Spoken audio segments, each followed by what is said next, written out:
तो दोस्तों, हम सबको पता है कि हम जो है वो बीमार किस वजह से पड़ते हैं। हम हमारी जो बॉडी है वो किस वजह से जो है वो कमजोर हो जाती है या किस वजह से हम बीमार होते हैं। तो हम सबको पता है कि न्यूट्रिशनल डिफिशिएंसी होता है, जैसे कि हम लोग जो है फास्ट फूड को हम लोग को बहुत ज्यादा पसंद आता है और हम लोग फास्ट फूड खाना पसंद करते हैं। चाहे वो बर्गर हो, चाहे वो पिज्जा हो, या फिर मार्केट में बिकने वाला जो फास्ट फूड, जो भी फास्ट फूड है वो। तो इसकी वजह से भी हम लोग बीमार होते हैं। दूसरा, हाइब्रिड फ्रूट्स एंड वेजिटेबल, कि आपने देखा होगा कि न्यूज़पेपर में भी आपको देखने को मिलता होगा कि बहुत सारे लोग जो हैं, बहुत सारे बार हमको ये न्यूज़ देखने मिलता है कि कोई किसी सब्जी में इंजेक्शन लगा रहा है ताकि सब्जी की साइज को बड़ा किया जा सके, या फिर फ्रूट में इंजेक्शन लगा रहा है ताकि फ्रूट को ज्यादा मीठा किया जा सके, ताकि हमारे लिए हमें ज्यादा टेस्टी लगे वो, या ज्यादा रेट पे, या जब उसका वेट बढ़ जाएगा तो ज्यादा रेट में जो है जो जो मैन्युफैक्चरर है उसको सेल कर सके। यानी कि हाइब्रिड फूड और वेजिटेबल है वो भी हमें बीमार कर सकता है। तीसरा जो कारण है जो हमें बीमार कर सकता है वो है पेस्टिसाइड्स। यानी कि आपने देखा होगा कि किसान जो है अपने फसलों को कीड़ों से बचाने के लिए पेस्टिसाइड्स यूज करते हैं। इस फोटो में देखिए, आपको पेस्टिसाइड जो छिड़कता हुआ एक बंदा नजर आ रहा है, उसने मास्क पहना हुआ है। यानी कि जिस चीज को वो छिड़कते हुए मास्क का इस्तेमाल करता है, वही चीज जो है भोजन के रूप में वो पेस्टिसाइड जो है हमारे खाने में जो है, हमारे खाने के थ्रू हमारे बॉडी में चली जाती है, और जिसकी वजह से हम लोग बीमार पड़ सकते हैं। तो ये तीन कारण मैंने आपको बताया: nutritional deficiency, hybrid fruits and vegetable, और पेस्टिसाइड्स। ये वो वजह है दोस्तों जिसकी वजह से हम लोग बीमार पड़ते हैं। आइए और कुछ और वजह के बारे में जानते हैं जिसकी वजह से हम लोग बीमार होते हैं। एक वजह है तंबाकू। यानी कि ये देखिए, ये बहुत बड़ी वजह है तंबाकू, गुटखा, जिसकी वजह से जो है माउथ का कैंसर होता है और स्टमक का कैंसर होता है। ये हम सबको पता है ना। स्मोकिंग है जो एक बहुत बड़ा कारण है जिसकी वजह से हम लोग बीमार होते हैं, जिसकी वजह से लंग का कैंसर, थ्रोट का कैंसर होता है। और इसके अलावा और भी जो है हमारी बॉडी को ये नुकसान पहुंचाते हैं। एल्कोहल जो है, एक्सेसिव एल्कोहल जो है, जरूरत से ज्यादा एल्कोहल लेने पे भी हम लोग बीमार पड़ जाते हैं। स्ट्रेस, बहुत सारे लोग ऐसे होते हैं जो बहुत ज्यादा स्ट्रेस लेते हैं, जिसकी वजह से वो लोग बीमार हो जाते हैं। और एक और वजह है जो है वो अल्ट्रावायलेट रेडिएशन। सूरज की किरणें जो हैं, अगर हमारे बॉडी में सीधी सीधी पड़ती हैं तो अल्ट्रावायलेट जो किरणें होती हैं उनसे भी हम लोग बीमार हो जाते हैं। ये वजह मैंने आपको कुछ वजह बताई जिसकी वजह से हम लोग बीमार हो जाते हैं। आगे मैं आपको कुछ और वजह बताता हूँ जिसकी वजह से हम लोग बीमार होते हैं। कुछ वायरसेस, जैसे कि डेंगू, मलेरिया, ये सब जो वायरसेस हैं उनकी वजह से भी हम लोग बीमार हो जाते हैं। मेडिकल रेडिएशन, आपने देखा होगा कि एक्सरे हो गया, या सीटी स्कैन हो गया, या एमआरआई स्कैन हो गया, ये भी इस इनसे भी जो रेडिएशन निकलता है उसकी वजह से भी हम लोग बीमार हो जाते हैं। एयर पोल्यूशन जो है, आज नॉर्थ इंडिया में एयर पोल्यूशन जो है बहुत बड़ा कारण है जिसकी वजह से लोग बाग बीमार हो रहे हैं और हॉस्पिटल में एडमिट हो रहे हैं। एयर पोल्यूशन जो है बहुत बड़ी वजह है जिसकी वजह से हम लोग बीमार हो रहे हैं या बीमार हो सकते हैं। रेदन एट होम, ये हमारे घर में भी बहुत सारी ऐसी गैसेस निकलती हैं, बहुत सारी गैसेस प्रोड्यूस हो रही होती हैं जिसकी वजह से हम बीमार होते हैं। आपको जान के हैरानी होगी कि स्मोकिंग के बाद जो है, या एयर पोल्यूशन के बाद, लंग कैंसर का सबसे बड़ा कारण जो है वो रेडन गैसेस हैं जो हमारे घरों में प्रोड्यूस हो रहे होते हैं। तो दोस्तों, हम लोग बीमार क्यों हो जाते हैं? ये सारी वजह तो है जिसकी वजह से हम लोग बीमार हो जाते हैं, लेकिन ये ये एक्चुअल में हमारी बॉडी में क्या करती है जिसकी वजह से हम लोग बीमार हो जाते हैं? तो क्या होता है कि ये सारी जो वजह है वो हमारी बॉडी में फ्री रेडिकल्स बना देती है। इन फ्री रेडिकल्स की वजह से ही हम लोग बीमार होते हैं। अब इंपॉर्टेंट बात यह है कि फ्री रेडिकल्स होते क्या है बेसिकली।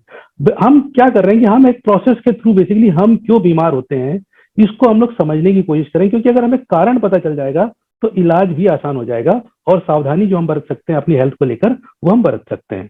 तो मैंने आपको बहुत सारे कारण बताए जिसकी वजह से जो है हम लोग बीमार होते हैं। एयर पोल्यूशन हो गया, सिगरेट हो गया, स्मोकिंग हो गया, न्यूट्रिशनल डिफिशियंसी हो गया, हाइब्रिड फ्रूट्स हो गया, पेस्टिसाइड्स हो गया, एल्कोहल हो गया, स्ट्रेस हो गया, अल्ट्रावायलेट रेडिएशन हो गया, वायरसेस हो गए, एयर पोल्यूशन हो गया, मेडिकल रेडिएशन हो गया, रेडन एट होम हो गया, रेडन गैसेस हो गए, जिसकी वजह से हम लोग बीमार होते हैं। लेकिन ये सारी वजहों की वजह से क्या होता है कि हमारी बॉडी में फ्री रेडिकल्स बनने लग जाते हैं जिसकी वजह से हम लोग बीमार होते हैं।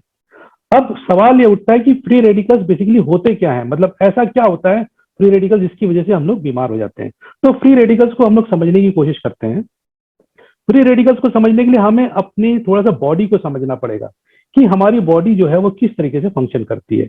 देखो दोस्तों, हमारी जो बॉडी है, हम सबको पता है, हम लेफ्ट साइड देखें, स्क्रीन की लेफ्ट साइड देखें, तो जो हमारी बॉडी जो है उसमें बहुत सारे ऑर्गन्स होते हैं, यानी कि किडनी हो गया, लीवर हो गया, हार्ट हो गया, ये सारे ऑर्गन्स हैं। इस तरीके के और भी बहुत सारे ऑर्गन्स होते हैं हमारी बॉडी में।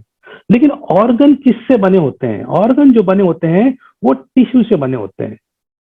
और टिश्यू किससे बना होता है? टिश्यू जो है वो सेल से बना होता है। और सेल कैसे बना होता है? वो मॉलिक्यूल से बना होता है।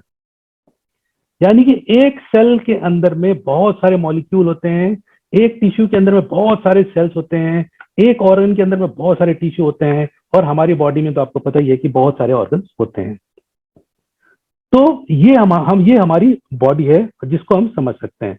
लेकिन थोड़ा सा हमें और थोड़ा सा गहराई से समझना पड़ेगा। फ्री रेडिकल को समझना है तो थोड़ा और गहरे पे जाना पड़ेगा। उसके लिए हमें मॉलिक्यूल को समझना पड़ेगा, और मॉलिक्यूल को समझने के लिए थोड़ी सी केमिस्ट्री की जरूरत है। तो मैं बहुत ज्यादा टेक्निकल नहीं जाऊंगा, क्योंकि हमारे साथ में अभी बहुत सारे अलग अलग तरह के लोग जुड़े हुए हैं जो इतनी गहराई से या उतनी डेप्थ में जो है चीजों को नहीं समझ सकते। तो हम जो है इस लैंग्वेज में बात करेंगे, या उतना तक ही बात करेंगे कि हर हर किसी को जो है ये चीज समझ में आ जाए। तो मॉलिक्यूल को समझने के लिए हम लोग जो है एक नेक्स्ट स्क्रीन की तरफ जाते हैं। दोस्तों, ये जो है आपको मॉलिक्यूल दिखाई दे रहा होगा लेफ्ट साइड में। देखिए, लेफ्ट साइड में जो ब्लू कलर है उसमें देखिए आपको एक अच्छा मॉलिक्यूल इस तरीके से दिखता है। स्टेबल मॉलिक्यूल ऐसा होता है। स्टेबल मॉलिक्यूल देखिए ये है, इसके चारों तरफ देखिए पेयर बने हुए, एक ये पेयर लेफ्ट में पेयर, ये नीचे पेयर, ये राइट में पेयर, ये टॉप में पेयर। तो ये पेयर बेसिकली है क्या? ये पेयर बेसिकली इलेक्ट्रॉन है। यानी कि चारों तरफ से स्टेबल मॉलिक्यूल को चारों तरफ से पेयर में इलेक्ट्रॉन जो है वो घेर के रखते हैं। ये हो गया स्टेबल मॉलिक्यूल। और मॉलिक्यूल के बारे में हम लोग क्यों बात कर रहे हैं? क्योंकि हमें अपनी बॉडी को समझना है। इससे पहले हमने समझा था कि हमारी जो बॉडी है उसमें बहुत सारे ऑर्गन्स होते हैं। ऑर्गन जो है टिश्यू से बने होते हैं, टिश्यू जो है सेल से बने होते हैं, और सेल्स जो है वो मॉलिक्यूल से बने होते हैं। तो लेफ्ट साइड आपने देखा कि एक स्टेबल मॉलिक्यूल किस तरीके से दिखाई देता है। एक स्टेबल मॉलिक्यूल के चारों तरफ इलेक्ट्रॉन होते हैं, पेयर में इलेक्ट्रॉन होते हैं। लेकिन दोस्तों, अगर किसी भी वजह से इस स्टेबल मॉलिक्यूल का जो पेयर में जो इलेक्ट्रॉन है, कोई भी एक पेयर का एक इलेक्ट्रॉन भी अगर चला जाए या नष्ट हो जाए, तो यही स्टेबल मॉलिक्यूल जो है वो फ्री रेडिकल्स में कन्वर्ट हो जाता है। अगर आप राइट साइड वाला स्क्रीन देखेंगे जहां पे फ्री रेडिकल्स आपको दिखाई दे रहा है, यहां देखिए कि ऊपर की तरफ जो है पेयर में इलेक्ट्रॉन है, राइट में पेयर में इलेक्ट्रॉन है, नीचे भी पेयर में इलेक्ट्रॉन है। लेकिन लेफ्ट साइड में देखिए ये पेयर खत्म हो गया, यानी कि इस इलेक्ट्रॉन का पेयर खत्म हो गया। यानी कि फ्री रेडिकल्स भी स्टेबल मॉलिक्यूल ही होते हैं, लेकिन स्टेबल मॉलिक्यूल तब तक होते हैं जब तक उनका इलेक्ट्रॉन पेयर में होता है। लेकिन जैसे ही स्टेबल मॉलिक्यूल का किसी भी एक पेयर का इलेक्ट्रॉन खत्म हो जाता है, वही स्टेबल मॉलिक्यूल जो है वो फ्री रेडिकल्स में कन्वर्ट हो जाता है।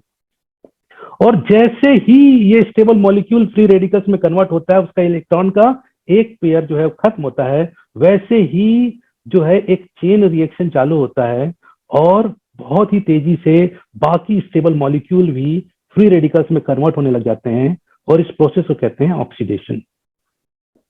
यानी कि हमारे सेल्स के अंदर में बहुत सारे स्टेबल मॉलिक्यूल थे, लेकिन उन्हीं स्टेबल मॉलिक्यूल में से जो है एक मॉलिक्यूल फ्री रेडिकल में कन्वर्ट हुआ, और फ्री रेडिकल में कन्वर्ट होने के बाद फ्री रेडिकल स्टेबल मॉलिक्यूल को भी फ्री रेडिकल्स में कन्वर्ट करने लग गया। यानी कि एक गंदी मछली पूरे तालाब को गंदा करने लग गई।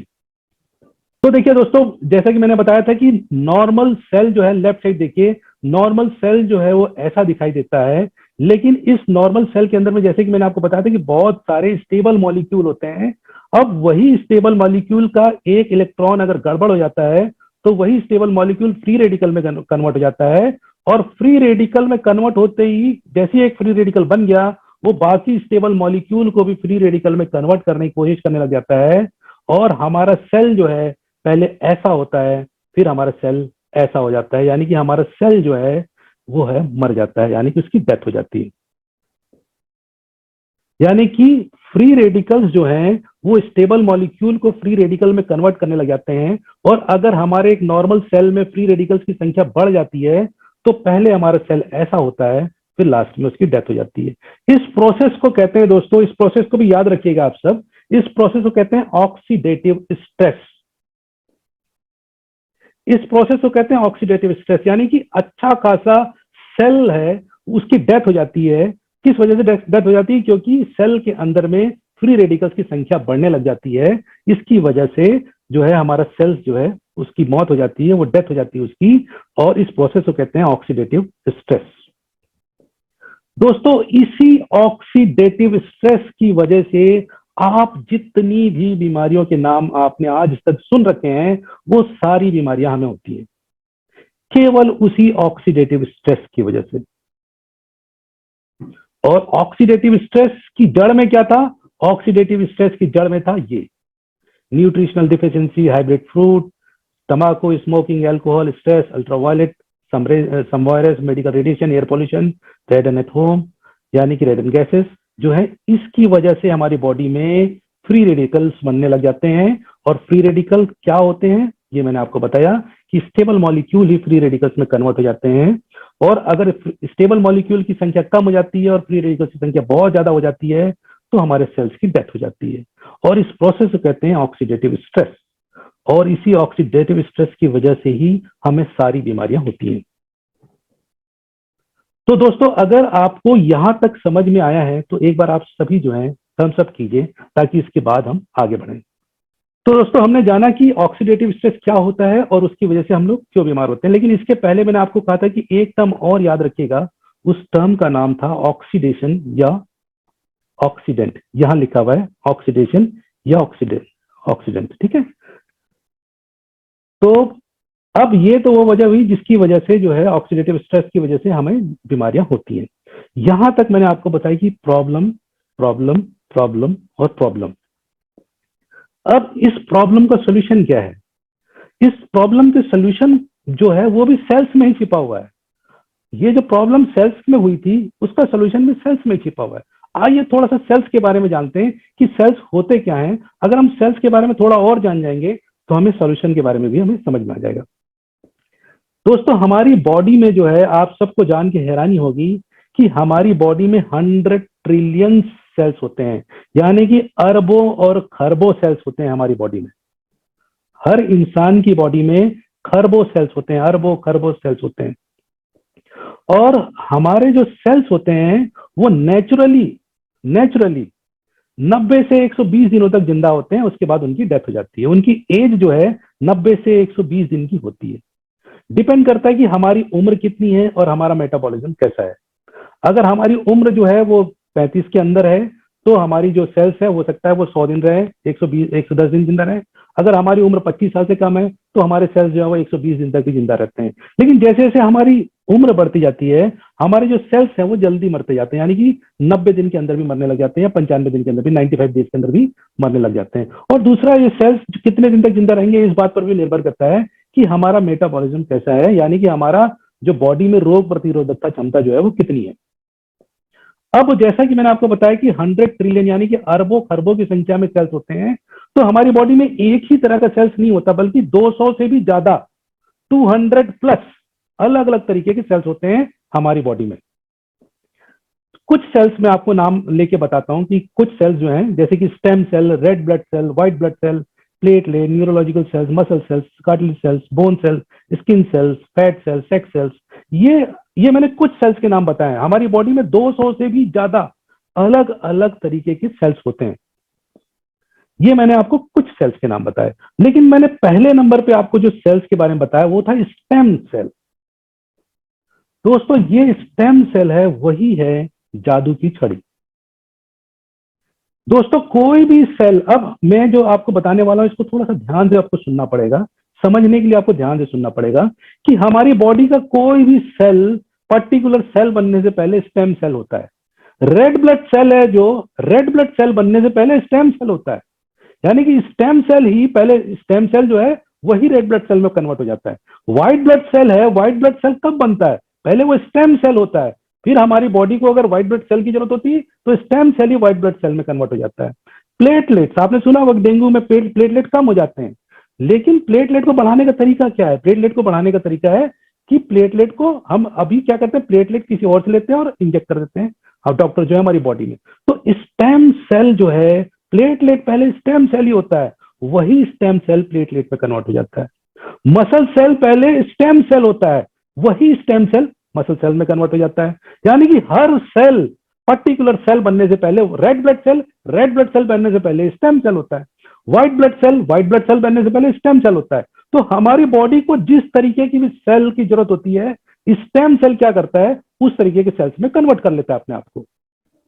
यानी कि स्टेम सेल जो है वो मदर सेल्स होते हैं, और हमारी बॉडी को जिस भी सेल की जरूरत होती है वो उस सेल्स में कन्वर्ट हो जाते हैं। अगर हमारी बॉडी में स्किन की कोई दिक्कत है तो स्टेम सेल क्या करते हैं, इस स्किन सेल्स में कन्वर्ट हो जाते हैं। अगर हमारी बॉडी को रेड ब्लड सेल की जरूरत होती है तो stem cell red blood cell में कन्वर्ट हो जाते हैं। अगर हमारी बॉडी को व्हाइट ब्लड सेल्स की जरूरत होती है तो स्टेम सेल ही व्हाइट ब्लड सेल में कन्वर्ट हो जाते हैं। यानी कि स्टेम सेल हमारी बॉडी में स्टेम सेल के थ्रू भी के रूप में भी रह सकता है, और जिस सेल की अगर जरूरत पड़ गई हमारी बॉडी में, उस सेल में कन्वर्ट हो जाता है।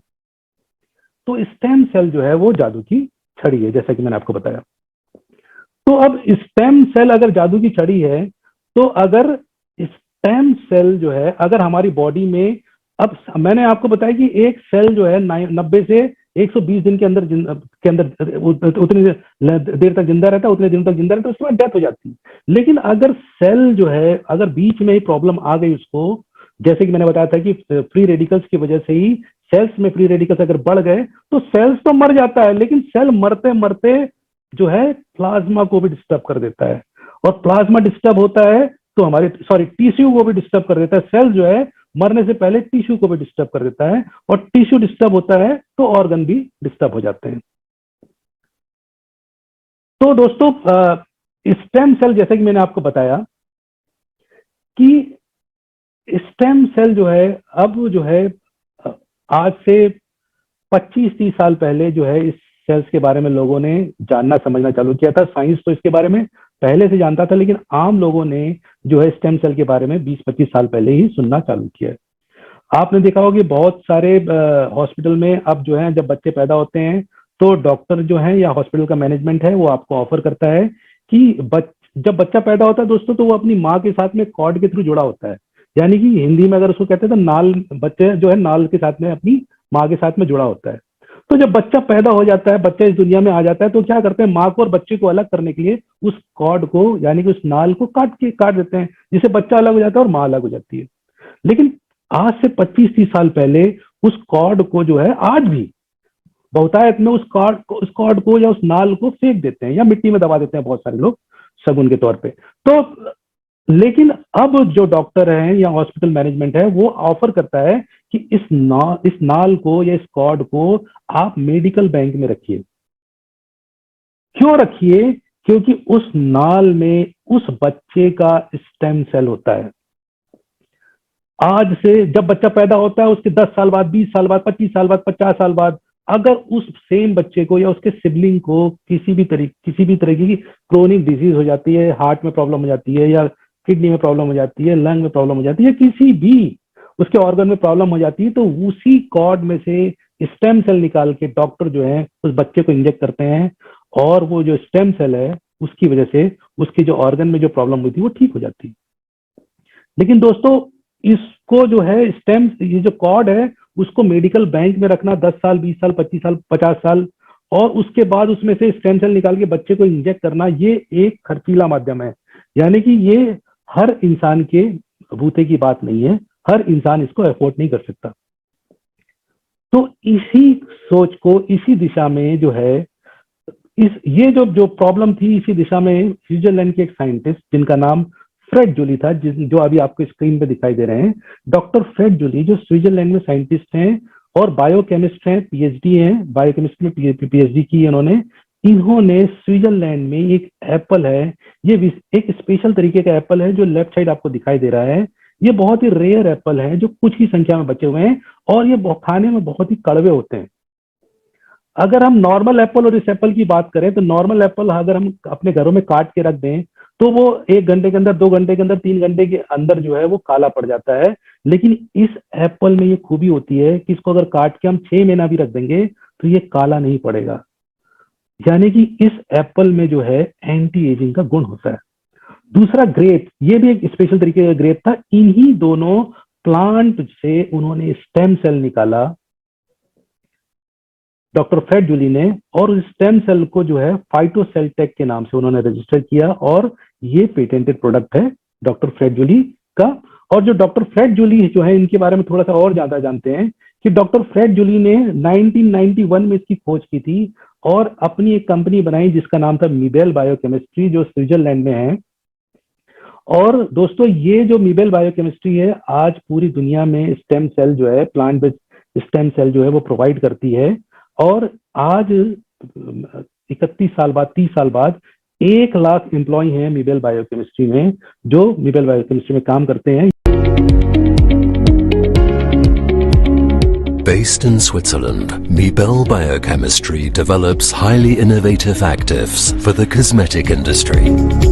Our company forms part of Switzerland's largest retailer, which boasts over 100,000 employees. Inspired by nature and realized by science, Mibel Biochemistry has succeeded in creating completely novel anti-aging concepts such as stem cell technology. Our ultra-modern labs guarantee products of consistently outstanding quality and functionality.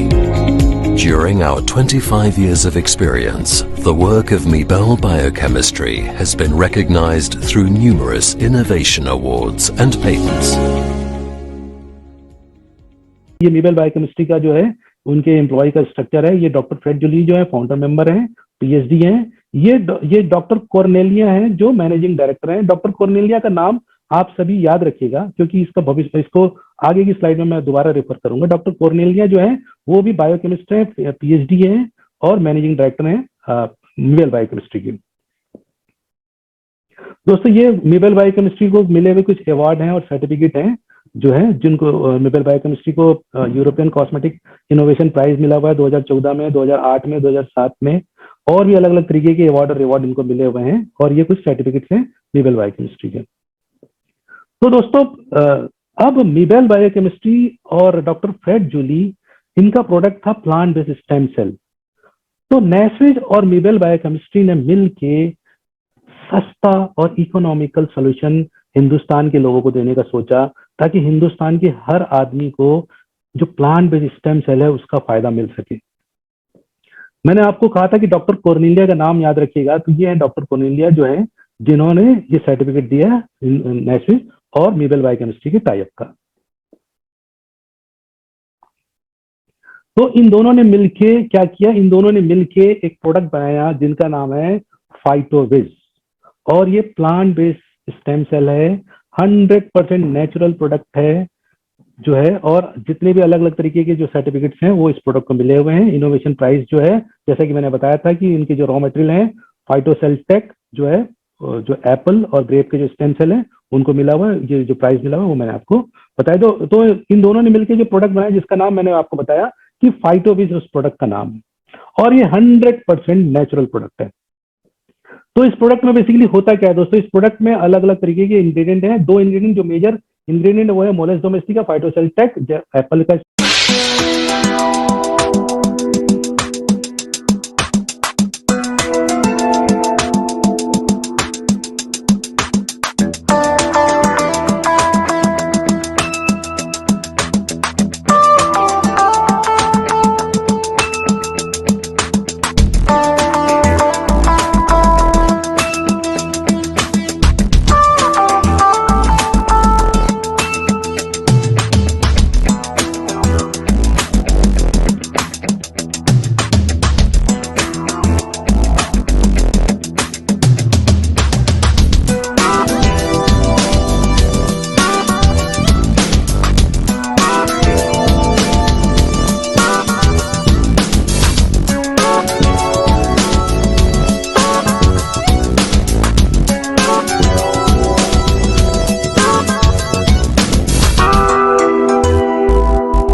Stem cell, और solar विथिस जो है फाइटोसेल्टेक जो कि grapes का stem cell है। इसके अलावा और भी कुछ एक्सट्रैक्ट हैं, बिलबेरी, एलोवेरा, ब्लैक गोजी और गोसिप एक्सट्रैक्ट, ये अलग अलग तरीके के एक्सट्रैक्ट हैं जो इसको और ज्यादा इफेक्टिव बनाने के लिए डाले गए हैं। और इसका जो फॉर्मूला जो है वो स्विट्जरलैंड की जो कंपनी है उन्होंने ही दिया हुआ है, और ये स्विस क्वालिटी फॉर्मूला है। तो दोस्तों फाइटोविस करता क्या है? फाइटोविस 6 अलग अलग तरीकों से जो है हमारी बॉडी में काम करता है। पहला कि रेप्लिकेट करता है गुड सेल्स को, रिस्टोर करता है जो जो बीमार सेल्स हैं उनको, रिप्लेस करता है जो डेड सेल हो गए उनको, रिपेयर करता है जो डैमेज हो गए सेल उनको, क्लीन करता है हमारे सेल्स को और ब्लड को, और रिजुविनेट करता है एज सेल्स को। यानी कि ये 6 अलग अलग तरीकों से काम करता है। तो इसको इस्तेमाल कैसे करना है दोस्तों? इसको इस्तेमाल करने के लिए हमें क्या करना होता है कि आपको इस प्रोडक्ट को इस्तेमाल करने के लिए आपको जो है इस प्रोडक्ट में 60 शैसे मिलते हैं अलग अलग, जो है जो आपको यहाँ पे दिखा रहे हैं 60 शैसे मिलते हैं। उनमें से एक शैसे ये है। तो इसको टंग के नीचे रखते हैं और डेली आपको एक शैसे मॉर्निंग में सो के उठते ही लेना है, और उसके बाद जो है 5 से 7 मिनट का गैप देना है, ताकि आपका जो लार है वो बहुत अच्छे से उसमें जो है मिल जाए। उसके बाद जो है आपको 250 ml पानी पीना है। उसके बाद जो है 30 मिनट से लेकर 1 घंटे तक आपने कुछ भी खाना पीना नहीं है। उसके बाद आप जो भी आपको ब्रेकफास्ट करना है वो कीजिए, और पूरे दिन में ध्यान रखिएगा कि 3 से 4 लीटर पानी आपको पीना है, ताकि आपको और बेहतर रिजल्ट मिल सके। तो दोस्तों मैंने जैसे कि आपको बताया कि फाइटोविज जो है उसके बहुत सारे फायदे हैं प्लांट बेस्ड स्टेम सेल के, जो आपको यहाँ पे फायदे दिख रहे हैं। लेकिन एक मेजर जो फायदा जो मैंने आपको बताया, जिसके बेसिस पे हमारी ये प्रेजेंटेशन है, वो न्यूट्रीलाइज फ्री रेडिकल्स। यानी कि फ्री रेडिकल्स को न्यूट्रीलाइज करती है। बेसिकली कैसे करती है ये फ्री रेडिकल्स को? कैसे ठीक करती है? ठीक करने का क्या मतलब है? देखो दोस्तों, जो है हमें इस स्लाइड में हमें दोबारा जाना पड़ेगा इस समझने के लिए कि स्टेबल मॉलिक्यूल फ्री रेडिकल में क्यों कन्वर्ट हो गए थे। स्टेबल मॉलिक्यूल फ्री रेडिकल में इसलिए कन्वर्ट हो गए थे क्योंकि उनका एक इलेक्ट्रॉन का जो पेयर था वो खत्म हो गया था, और वो अनपेयर्ड हो गए थे इलेक्ट्रॉन उसके, और उसी वजह से स्टेबल मॉलिक्यूल फ्री रेडिकल्स में कन्वर्ट हो गया था। अब जैसा कि मैंने आपको बताया कि ये क्या करता है, तो जो है न्यूट्रीलाइज फ्री रेडिकल्स, तो दोस्तों ये क्या करता है? बेसिकली ये उस तरीके के एंटीऑक्सीडेंट तैयार करता है हमारी बॉडी में। उन एंटीऑक्सीडेंट में वो गुण होता है कि वो एंटीऑक्सीडेंट क्या होते हैं पहले हमें समझना पड़ेगा। एंटीऑक्सीडेंट भी मॉलिक्यूल ही होते हैं। अब 3 तरीके के मॉलिक्यूल होगा हमारे पास में, एक स्टेबल मॉलिक्यूल, वो भी मॉलिक्यूल ही है, फ्री रेडिकल वो भी मॉलिक्यूल है, और एंटीऑक्सीडेंट वो भी मॉलिक्यूल ही है। लेकिन एंटीऑक्सीडेंट ये उस तरीके के एंटीऑक्सीडेंट बनाता है, उसमें ये खूबी होती है कि वो बिना अनस्टेबल हुए अपना एक इलेक्ट्रॉन फ्री रेडिकल्स को दे देता है। यानी कि वो एंटीऑक्सीडेंट में ये गुण होता है कि वो बिना अनस्टेबल हुए अपना इलेक्ट्रॉन फ्री रेडिकल को दे देता है, और जैसे ही फ्री रेडिकल को उसका बिछड़ा हुआ इलेक्ट्रॉन या उसके जैसा कोई दूसरा इलेक्ट्रॉन मिल जाता है, वो फ्री रेडिकल वापस स्टेबल मॉलिक्यूल में कन्वर्ट हो जाता है।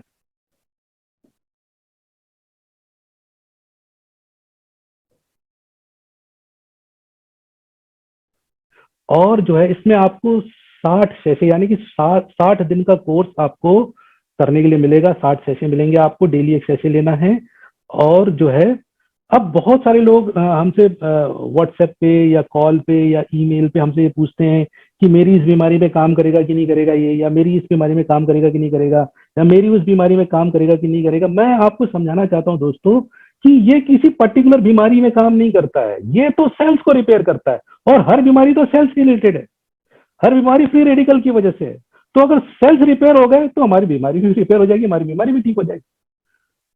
तो पहली एक वजह ये है। दूसरी वजह, दूसरे सवाल ये पूछते हैं कि मैं तो ठीक हूं, क्या मुझे लेना चाहिए कि नहीं लेना चाहिए। दोस्तों मैं आपको ये समझाना चाहता हूं कि अगर कोई, इसको इस तरीके से समझिए कि किसी को हार्ट अटैक आया, तो ऐसा थोड़ी नहीं कि आधे घंटे पहले 1 घंटे पहले तक वो बिल्कुल 100% परफेक्ट था, और उसके बाद उसने ऐसा कुछ किया कि वो उसको हार्ट अटैक आ गया। नहीं, हार्ट अटैक एक प्रोसेस के थ्रू आता है। 1 साल से, 2 साल से, 3 साल से, 5 साल से तुम कुछ ना कुछ गलत हो रहा है तुम्हारी बॉडी में, उसकी वजह से हार्ट अटैक आता है। या शुगर होता है, डायबिटीज के पेशेंट होता है। ऐसा थोड़ी नहीं था कि एक दिन उन्होंने ज्यादा शुगर खा लिया तो अगले दिन वो डायबिटीज के पेशेंट हो गए। नहीं, वो तो 2 साल, 3 साल, 5 साल से कुछ ना कुछ जो है उनकी बॉडी में गलत हो रहा होता है, जिसकी वजह से वो डायबिटीज के पेशेंट हो जाते हैं। तो ये सारी बीमारी ऐसी ही है दोस्तों। ऐसा नहीं कि एक दिन कुछ गलत किया अगले दिन आपको कोई बीमारी हो गई। तो हमारी बॉडी में भी बीमारी प्रोसेस के थ्रू आगे बढ़ रही है। हमें उस प्रोसेस को स्टॉप करना है और रिवर्स करना है।